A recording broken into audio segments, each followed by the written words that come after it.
Sweet. Well, thank you so much for doing this with me. Yeah, I'm excited to be here. We had a little chat before we did this, and you were willing to go through my messaging with me, which is super exciting. I'm super excited to do that. Just to kind of give you something to work with, I could read you a little statement about my membership and the purpose of it so that you can Okay. kind of have something to work with. So, my statement is the Voca Society will help you as a Christian woman to build your business with kingdom purpose so that you can build without burnout and to use biblical principles so that you can create a legacy business that glorifies God in light of this world and the world to come. Yeah, so let's just jump into it. I would say that, in this statement, when you're talking about the vision, mission, core values, brand promise, brand level narrative, like there's all kinds of different messaging categories. Okay. And I actually wrote a blog called Cattywampus years ago because according to Gallup and Harvard Business Review, it's a little bit all over the map on how organizations, big and small, structure what I call the vision architecture. Again, that's the vision, the mission, the core values, and the brand promise. Mm-hmm. So it's all over the map. Now, the Bible is not all over the map, actually. Mm-hmm. So we'll talk about that in a second. So what I've done is I've taken over the years. This is my 24th year of running one of the largest Christian ad agencies in the world, and I work with a lot of different organizational leaders on their vision architecture. And so I really preface this as, there's some structure to it, right? And we as Christians get a little bit turned around, I think, when it comes to God's calling in our life and our identity. And that's not by God's design. That's by the devil's design. That's by the adversary that's out there, whose main agenda is to kill, steal, and destroy, right? Yes. And then I look at, provide confusion. So if you look at the logo of confusion, it's actually arrows in every direction, Yeah. which is really interesting. So when we talk about the statement you just gave, where do you think that lands in the vision, mission, core values, brand promise? Uh, Mission. Yeah. Yeah, it's definitely a mission statement. Yeah. And there's lots of little nuggets in there that let's just break it down. So let's go with the first part of the paragraph. Break it down again for Okay. me. Sure. So the Voca Society will help you as a Christian woman, so calling out my ideal audience, to Yeah. build your business with kingdom purpose. So that's part A of what we provide, so that you can build without burnout, the brand promise, and to use biblical principles. That's part 2 of what we teach. Yeah. So that you, again, brand promise, so that you can create a legacy business that glorifies God in light of this world and the world to come. Yeah. Okay. And so when you read that, what are some of the main trigger words that kind of pull out, that you want to pull out of that you hear? You Mhm. wrote it, obviously, so there's some things in there that you really like. What are Yeah, yeah. Okay, so kingdom purpose to me is important because that's like one of the main things I'm about and that I teach is helping Christians to connect to their calling, but also to understand the purpose that or the motivation that drives them on a day-to-day level. So not just like having a mission statement that they believe in, but also on a day-to-day level when I wake up on a Tuesday morning and I'm groggy, how do I actually get motivated Yeah. from God, not just, because I want to make money or whatever. Right. So that's really important to me.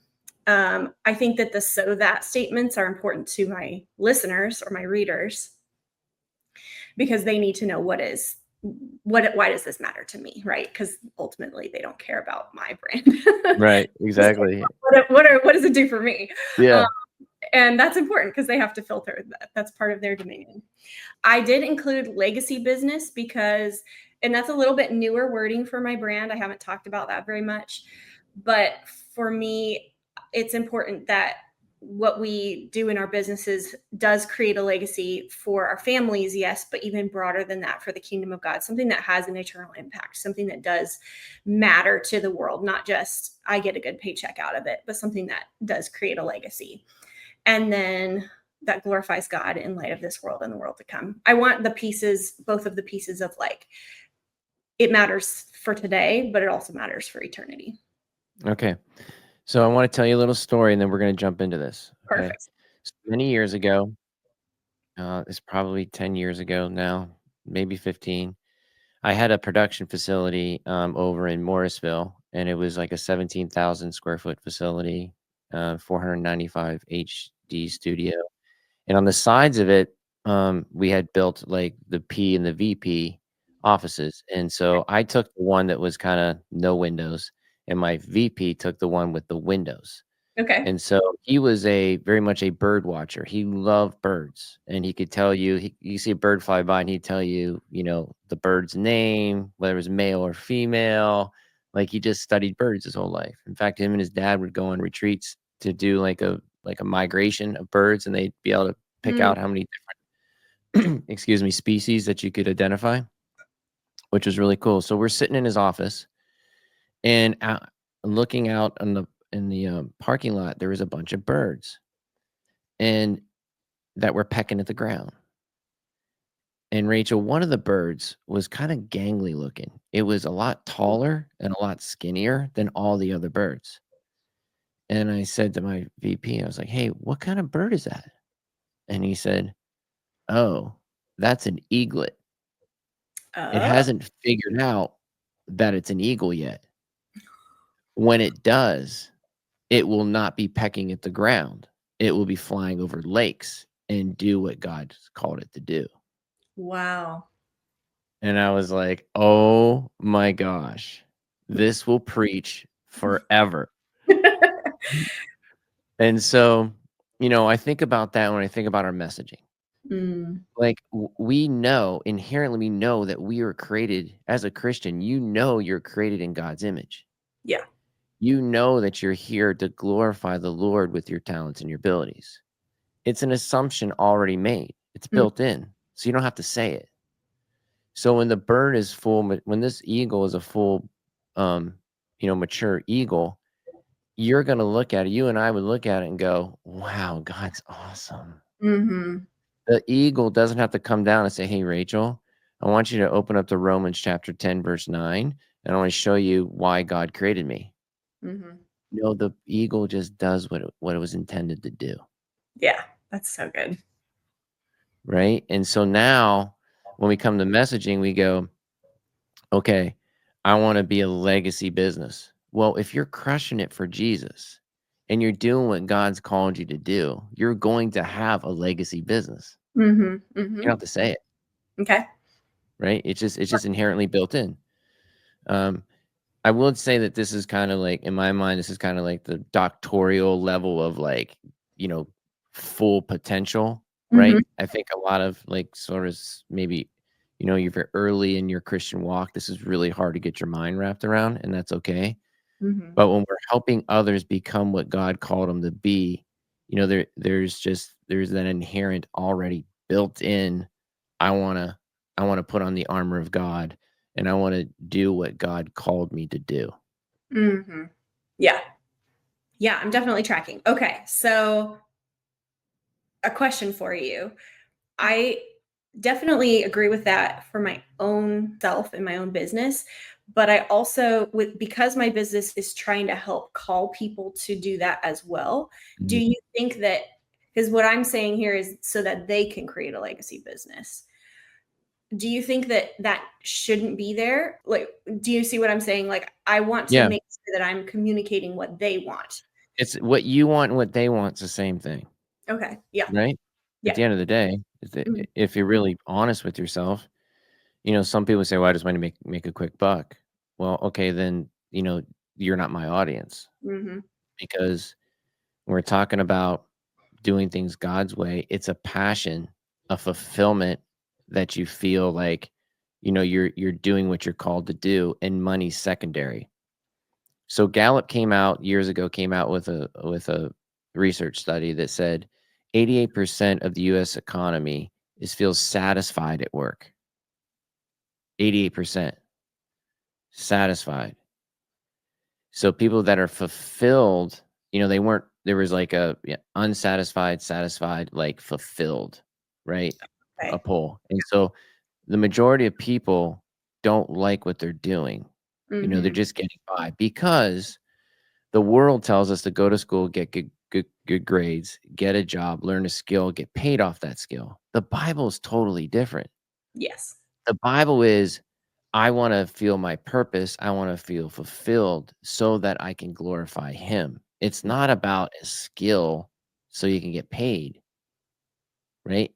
Yes. Most people wanna get paid money when they start a job, but 90% of people leave because they don't feel valued, appreciated, and loved and fulfilled in their work. It's Mhm. not fulfilling Yeah. for whatever reason.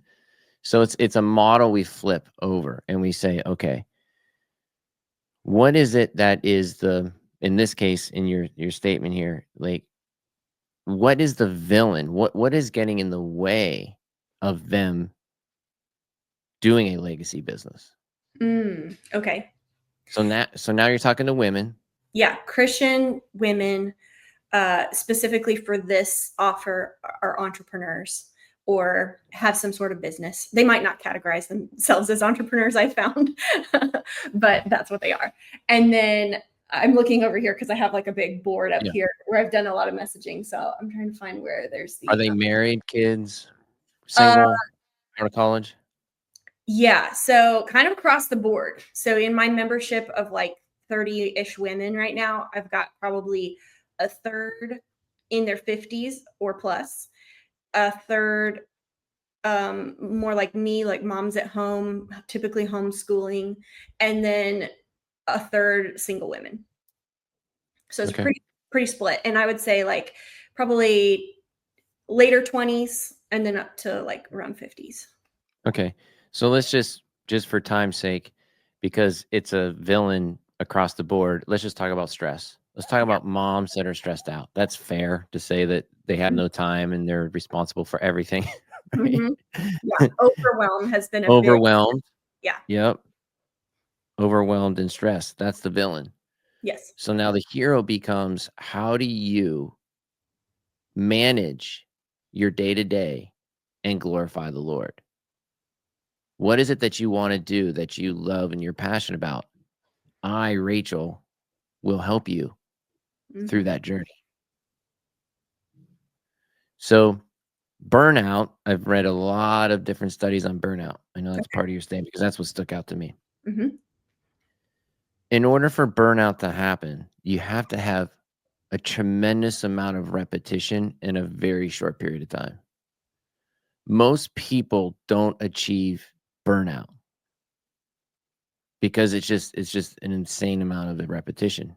You're just Mhm. not doing it over and over and over again over a certain period of time.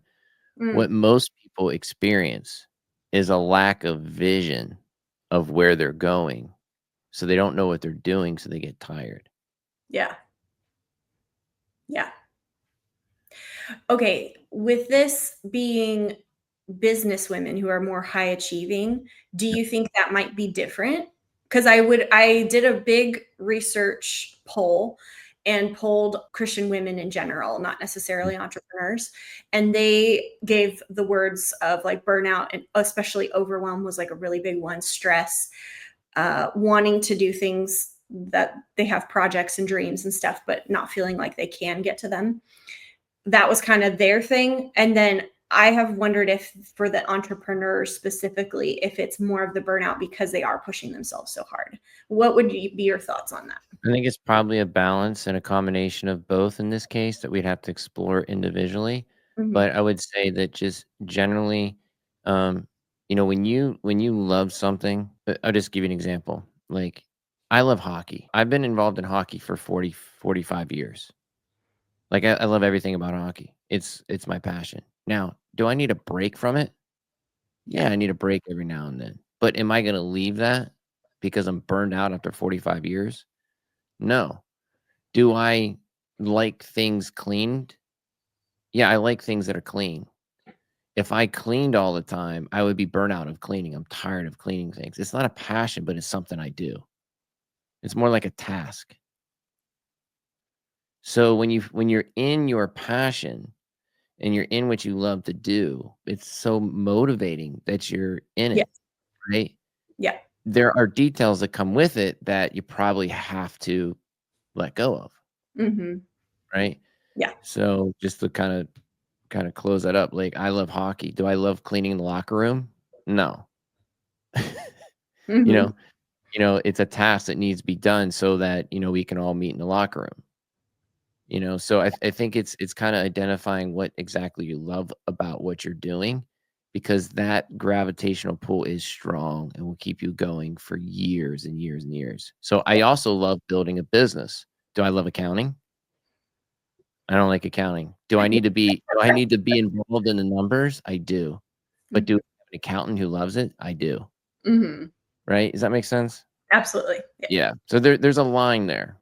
Right. Mhm. So I'll give you an example. Malcolm Gladwell wrote this book, Outliers, about Mm. 10,000 hours. 10,000 hours is like, is when you become an expert, Yes. right? At 8,000 hours, you're a teacher. And below that, you're an amateur. And so it's, to put in 10,000 hours, it takes a lot of time. It takes about 10 to 15 years to do that. That's why people become experts before they're 20. Because once you hit 20 and you go to college and get married and you have job, like it's really, really hard to hit those hours. Mhm. But you're Mhm. talking about an exorbitant amount of hours. Burnout is usually not the case. Okay. Yeah. Yeah. I can see that. So maybe overwhelm is a better word. Overwhelmed. So now I'm overwhelmed. I don't feel in my calling, or I feel like I'm sort of stuck. So I would Yeah. look at the vision, what the motivator is, not to eliminate the repetition. I want to delegate the repetition of where you feel stuck, and I want to empower you with your vision. Mhm. Mhm. Yeah. Okay. So, biblical principles, right? You're already talking to Christian women, so I would sort of let go of that, the biblical principles, and the kingdom purpose that's built in. You're already talking to Christian women. It's back to the eagle. Mhm. It's already doing what it's supposed to do. So you know what I'm saying? Like we didn't say, "Hey, Christian women," say you're already a Christian woman of God. Let's find out your vision and what your pain point is, and let's move from there. Okay. I'm processing this. Yeah. I'm a little bit at war within myself because We're always at war with ourselves. Yeah. 'cause I can see where you want to speak to, like, the empowered version of Yes. your customer, not the struggling version of your customer. Right. I think what I offer is so different because it is rooted in the biblical mindset aspect. I don't really honestly see almost anyone else doing what I'm doing. So I want to call out the difference of it. Maybe a question to help clarify what I'm working through is Mhm. how would you rephrase this? Alright, let me give you another example. Okay. So, I like to golf. Does your husband golf? No. Okay, so golf's a really popular sport. Most people like to golf, but so hopefully analogy works here. So you walk into the country club and somebody's at the door and greets you and says, "Hey, Rachel, we built this country club for everybody. Come on in. Just Mm, just find a seat wherever you want to. Just sit down. It's fine. Somebody be with you. Okay, stop mhm. shaking. Do you know where I'm going with Yeah. this? Or somebody's there to greet you and says, "Rachel, how's your husband? How's your family doing? We built this place for you. Mhm. You know that. Welcome back. Your table, the one that you like to sit at the most, it's over there, and the waitress is Susan is waiting for you and your family. We're so glad you're here." Mhm. Totally different. Totally different experience. So if you already know your women and you already know their pain points, you don't have to say it, just do it. Just fly, man. The eagle just flies. It doesn't, you know what I mean? The Mhm. dog just walks. The bird just chirps. Just do it. Provide a world-class experience for them because you already know them. You don't have to point it out. Just do it. Okay. So this is a whole nother level of of I understand you. Yeah, there's going to be some differences, but here's the process that I've laid out because I know you're overwhelmed, you're stressed, and I know that God's got a vision for your life. We're going to tackle that right now. Mhm. And I'm ready for you. I'm Mhm. prepared. Mhm. I think that makes a lot of sense for my membership. What you're saying, like with a country club, they kind of already understand the vision of what I'm doing, and now I just do it, right? Mhm. Do you think that applies to front end messaging? Like, let's say I'm running an ad, because what I'm thinking through is I don't know if that would call to the right person or help differentiate myself from all the other business people out there. Does that make sense? Sure. What would you say in your ad? That this is a curated community of women who are building their businesses differently, specifically with kingdom purpose and with biblical principles. So I would say keep going. What are the kingdom principles? There's a lot to that. I don't know how to sum that up quickly. Okay. Yeah. So I would just fast forward because the ad, remember when you're doing ad and ad spend, you can select your target audience. Hmm. So, you can get there by your personal interests. Hmm. So example, let me give you another example. I would said I like hockey, right? Hmm. If ESPN targets me for all of sports, is that a hit or a miss? Oh, that's a miss. It's a miss. It's a Yeah. big miss. I'm not Hmm. interested in all the sports. Hmm. But if the NHL network targets me and tells me all about the NHL, that's a hit. Yeah. So now I'm in, I'm locked in. This is where we get in the conversation of emails. How many emails should I send? Well, do you know your audience? Hmm. Because your audience is really passionate about what you think they are. They're going to want your content. Yeah. But if you're not, then that's spam and they're going to unsubscribe. Yeah. And so the ad needs to be very specific to who you're talking to, but you got to, who you're talking to. Hmm. So, what appeals to women, right? Just off the bat, safety and security appeals to women. So this is a safe environment with biblical principles like the fruits of the spirit so that you can become the woman of God that God intended you to be. Hmm. Okay. Love, peace, patience. I would look at that like fruits of the spirits: love, peace, patience, self-control. Uh, what's the other one? There's a Kindness, gentleness. kindness, kindness and gentleness. Yeah, yeah, Yeah, okay. So the biblical principles that I rely on and teach heavily in my membership are things like that we are created in the image of God. And how does that change how we work? How does that change how we interact with people who are image bearers, right? yeah. Those kind of things. So Um, you could say something really cool like, because you were made in the image of God, we have a process for you, Rachel. mhm, mhm. Click here to learn more. And Yeah. then on your page, you can have everything in the testimonies. Mhm. Yeah. Okay. Yeah. Yeah. Because you were born in the image of God, we have a process for you. Here are thousands of other women or hundreds of other women that are in the process just like you. Mhm. Mhm. Okay. See, you see the difference in the messaging there? And now it's like it's hitting. That's like the tip of the spear to me versus, all Christian women, Yeah. click here to learn more. Yeah. Too busy for that. Yes. Yeah. Okay. When we had our call before, you talked a little bit about spiritual jargon. I think that would be super fascinating for you to talk about. Okay. Yeah. And So, out of my statement too. yeah, you got a couple of them there.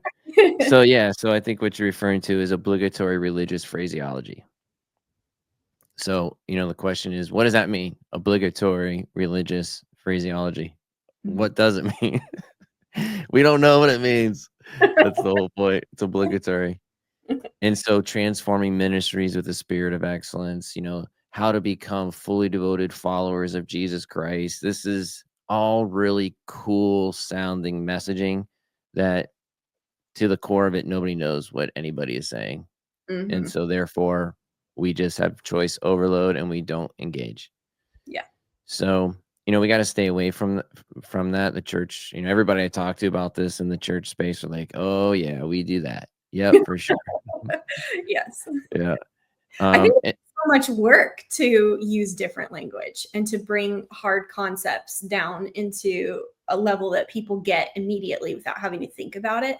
And that's what I'm struggling with this statement, is like doing that work of how do I make this something that I could say to somebody in an elevator and they just get it. yeah. Yeah, it is hard. It is very hard. So you want to think about, like, where is it really the rubber meeting the road? Like we talked about being overwhelmed. Are you Mhm. overwhelmed? Yeah. Right? And Yeah. so that's easy. When you kind of get to that point, it's like, are you stressed? Are you overwhelmed? Do you not feel safe or secure? Is there too much risk in your life? Is there not enough risk in your life? And so you just keep it down to the granular level of exactly what they're struggling with. That resonates. Okay. But you got to now provide the solution. Hmm. So a complaint without a solution is just that, it's a complaint, Hmm. right? And so we got to lead people through that path of, I'm here for you that you're overwhelmed. Here's the process we have that other women have enjoyed too, to become the best version of themselves. Yeah. Okay. That makes sense. Do you think it would be helpful for me to create like a proprietary name or system that I take people through to kind of communicate that we do things a specific way? Okay, so yes, and here's why. Clarity and direction is what you want, Mhm. right? You don't want it to be overwhelming because they're already overwhelmed. Yes. You don't want to be stressful. What are we doing? So if you have a process, why I love R7 so much, because I've never, since I got this prophetic word back in 2009 and R7 came about, nobody's ever come back and said this process is a really a dumb process. Like nobody's really challenged the process because it provides clarity and direction. Yeah. Now, as they go through it, is it beneficial? Yes. Do they get the most out of it? Sometimes. Yes. So clarity and direction is what you want. Step 1, step 2, step 3. And in Mm. step 1, here's what we're going to do. And here's how long it's going to take. And here's how much it's going to cost. Like, lay Yeah. that out for them. Mhm. Right. Mhm. And things will move around because it's a process. I really struggled over the years with a program versus a process. Okay. Break that down. So, yeah. So a program, like 99% of all weight loss programs fail because it's a program that you have to follow and it doesn't allow for the Holy Spirit, right? It Mm. doesn't allow for prayer and to pivot. Programs are meant to run exactly as diagnosed. And if you don't, you're gone. It Mhm. doesn't work. Mhm. So that's why the process is important. The process between each step is valuable. So we can deviate, we can pivot. Things are going to happen, things will change. So we're prepared for that and we know that that's going to happen Mm. Mhm. Mhm. That's because good. that's the real world. Things change. Yeah. Yeah. Totally. Yeah. And so it's important, I think, to have a process versus a program. Okay. Yeah, and that will definitely resonate with moms who, this is not their full-time job and Yep. have to be flexible and, the baby's up all night or whatever. In the middle of all this, I would say the what you're looking for, the equity you're looking for in all this is trust. Mm. Mhm. So have you explained step 1, step 2, step 3, you're looking to build trust in all that and just be along the ride with them because that's really what it's about. It's the relationships that you're going through and knowing that we're going to do this as a community. We're going to do this together. We're going to hit some speed bumps. They should be called slow bumps, by the way, not speed bumps, but That makes sense. anyway, we're gonna hit some bumps in the road, and you're gonna want somebody to be there with you, and I will be there with you. And so that trust, there's a whole workshop I do on trust. It's pretty powerful, but Okay. um, so yeah, that process, step 1, step 2, step 3. and then we're gonna be pivoting between those 2. In Mhm. the end, here's what you're gonna get. Mhm. Okay, this is making me wonder a little bit because currently my membership is like a monthly amount. Yep. And what I've done is I've just kind of put women in the membership and then they just pay indefinitely. And I think what that leaves them feeling like is I get a lot out of this. I've seen myself transform through this, but I can't explain what's really transformed. Mm, I don't really know what the end goal is here. yeah. And it's funny because like my retention is super high. I have almost no turnover, but I there's not a ton of word of mouth referrals like, oh hey, I'm bringing my friend in because I don't think they can explain it to other people. Mm, And I don't think they can even explain to themselves what's actually changing inside of them because it's just like I'm just teaching in there basically and they're like this is great, this is helpful, but and it's enough that it's worth it to them to keep paying, but I want to create a clearer transformation, so I'm wondering if I should create a process that we go through on the front end that maybe they pay a different amount for, even like more of a course essentially, and then they can opt in to continue in the membership once they've experienced the transformation and then they stay for the community. But do you think that would be better, or what are your thoughts on everything I just it's hard to say because every business is different, and you know your audience better than anybody else, and so, that what can they tolerate to pay. So, I don't know the answer to that. I'm saying you could do that.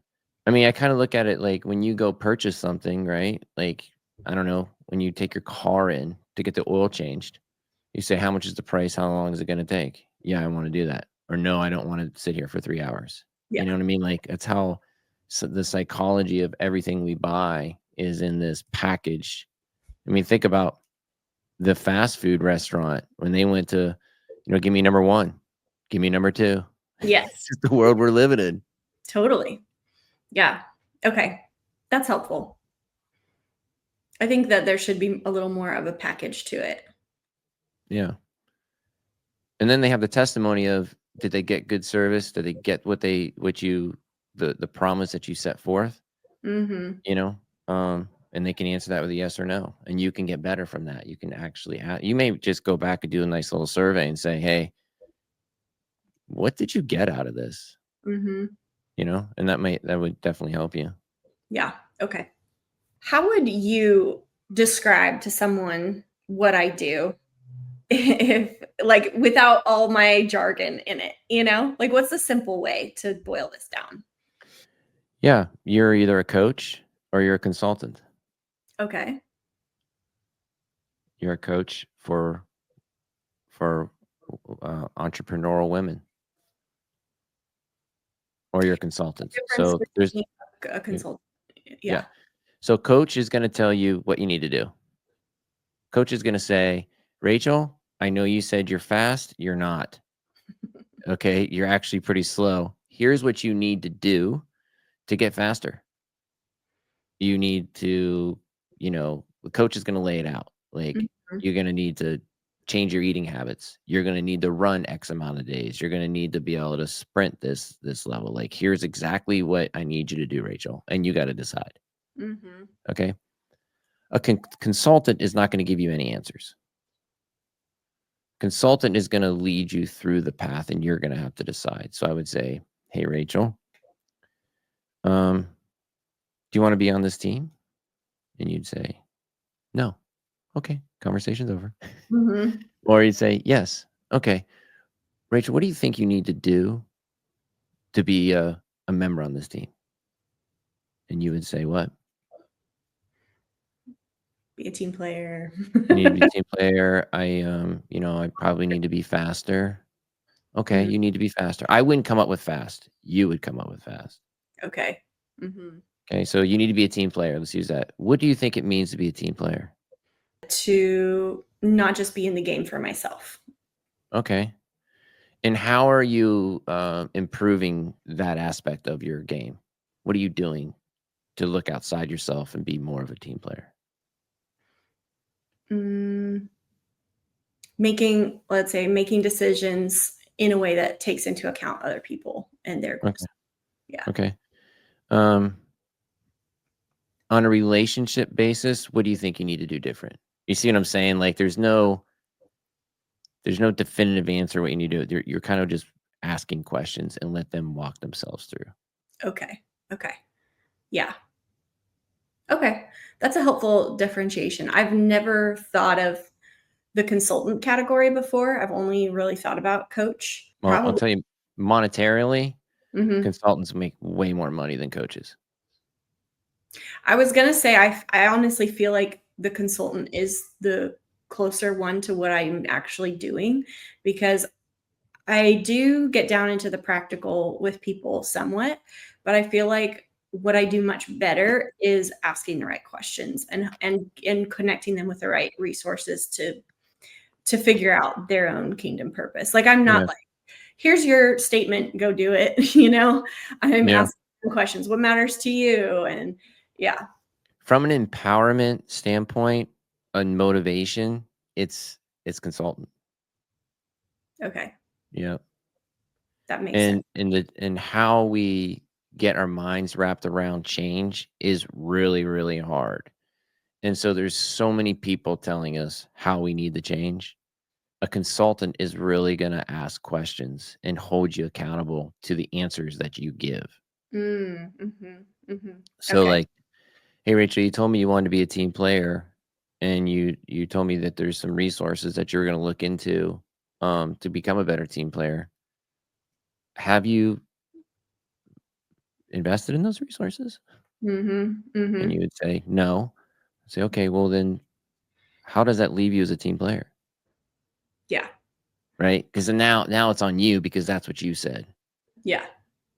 Right, Uh, versus a coach. "Hey, Rachel, for you to be a team player, you need to read did you read those resources? Rachel, you need I to know leave. Get that out of feeling. here. Just don't Yeah. come back unless Mhm. you've read these see, that doesn't work when it comes to empowerment. Yeah, yeah, People and have to walk their own way. specifically, that makes so much sense with business women who they are leaders, they are go-getters, they are Yeah. action takers, so I don't need they already have the motivation to do that. I don't need to be beating them over the head. Yeah. There's lots of people telling us what to do, Mhm, right? It's the consultant's a breath of fresh air, and really that's where that bond comes in, that trusted relationship of it's funny because it's really active listening. Consultants have mhm, really good active listening skills. mhm, okay, that makes sense. Yeah, that's helpful. Next steps, we could probably dig into your vision statement. Okay, You've yeah, you've got a lot of copy here for your mission statement. I would look at really reducing that down. If mhm. there's one word that you want to pull out of your mission statement, what would it be? Uh, purpose. Purpose. Okay. It may be purpose. We'll use purpose for now. Okay, Okay. Just to kind of show the point of how to build a vision statement. yeah, okay. What do you want to do with purpose? I want women to know their purpose and live in their purpose on the day-to-day level. If I could affect that change for people, for women, that would be it. Okay. I'm going to give you another story here. Okay. Mhm. Yeah. So we're looking at inspire, empower, and encourage. Okay. So scenario a speaker comes, 1,000 people in the room, speaks and leaves. And it's a really good message. Okay. That's inspire. Speaker comes, scenario B, speaker comes, speaks, gives a really good message, and has a book in the back that's about his message. Okay. That's empower. Okay. Scenario C, speaker comes, gives a really good message, same amount of people in the room, has a book in the back, but has facilitators standing by for you to be part of a small group. Okay. That's encouraging. Mm. Mhm. So, what are you? I definitely wanna be C. Yeah. Encouraging. Yeah. So we would say encouraging purpose. And then we need to make it big. So let me give you another story here. Habakkuk. Mhm. Habakkuk is frustrated with God. Okay. And in Habakkuk 2:2, I believe, goes up on the watchtower. And this is the time when Nineveh, the way I look at it, Nineveh was like New York and Los Angeles in the 70s. Like everything went, man, the Yeah. crime, the rape, everything, the murdering. This was Nineveh. Nobody wanted to go to Nineveh. And Habakkuk was like, God, are you even there? Like, what the heck's going on? And so he goes up on this watchtower and God answers. God answers him because he's like, I'm just going to sit here until God, you tell me what's going on. And God answers with, write the vision on a tablet and make it plain. And in the Amplified Bible, it says, so the runner running by can see it and carry it with them. Mm. So I want you to think about, let's fast forward to Rachel driving down, interstate on 540. Mhm. And you see a billboard. And you have a billboard with 15 words on it, and you're going 60 miles per hour, and the kids are pop, pop, pop in the background. Are you going to be able to read that sign? Nope. No, right? But if the sign says McDonald's next exit, it's pretty simple. Yeah. So Yeah. this is where the 7 to 11 words comes in. No conjunctions. Conjunctions are like and, but, however, Mhm. moreover, no conjunctions. So if we were to say encouraging purpose every day for every woman in the world, Yeah. Yeah. that's a pretty solid vision statement. Or you say, today I am encouraging every woman on the planet. It's big. It's got the God factor too. Mhm. Mhm. So when Bill Gates came out with his vision, a computer in every home, Mm. this is when computers were literally size of a house. Wow. And he said, there's going to be a computer in every home. Like, that's crazy talk. When FedEx came out, when there was just USPS, FedEx came out and said, we're going to be in every city every day. Mm. That's crazy. Now they're in every city almost twice a day, 3 times a day, every day. Yeah. Yeah. Okay. I like that. It's big, it's huge. It's something like, what are you talking? There's no way you could accomplish encouraging purpose for every woman on the planet, Rachel. And you say, I know, because God is my source and I need his help. Mhm. Lord, help me. Mhm. Yeah. Now, you could say encouraging purpose for every Christian woman in the world. Mhm. So that's your elevator speech. It could be. Yeah. I So what like do? I encourage purpose for every Christian woman in the world. Bing, the elevator gets off. What in the world? How do you do that? Uh-huh. Now you step off the elevator and you can have your mission statement. Okay. I like that. Yeah. How does that feel? Encouraging purpose for every Christian woman in the world. How does it feel to you when I say it? Definitely scary, but Yeah. it should be. Yeah, it feels good.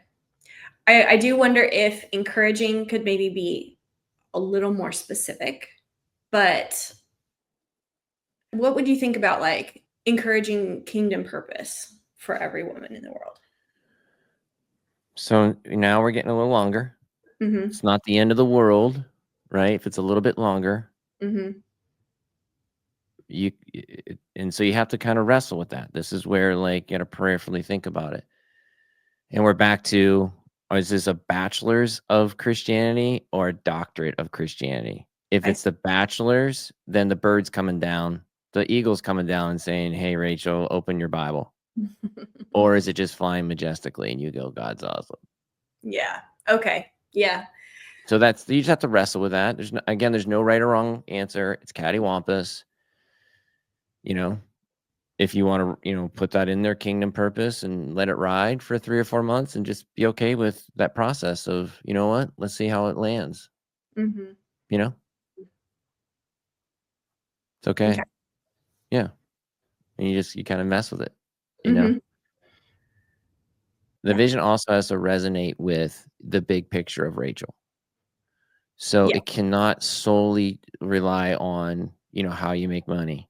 It's got to be part of the bigger picture. And this is where identity crisis comes in. So if I'm the best hockey player on the planet and oops, I'm not a professional hockey player anymore, then I have an identity crisis. Mhm. But if I'm unifying excellence in the marketplace, and as a hockey player, I'm becoming the best version of myself. As a dad, as a business owner, I'm still unifying excellence in the marketplace. It's not solely into being the best hockey player in the world. Mhm. Mhm.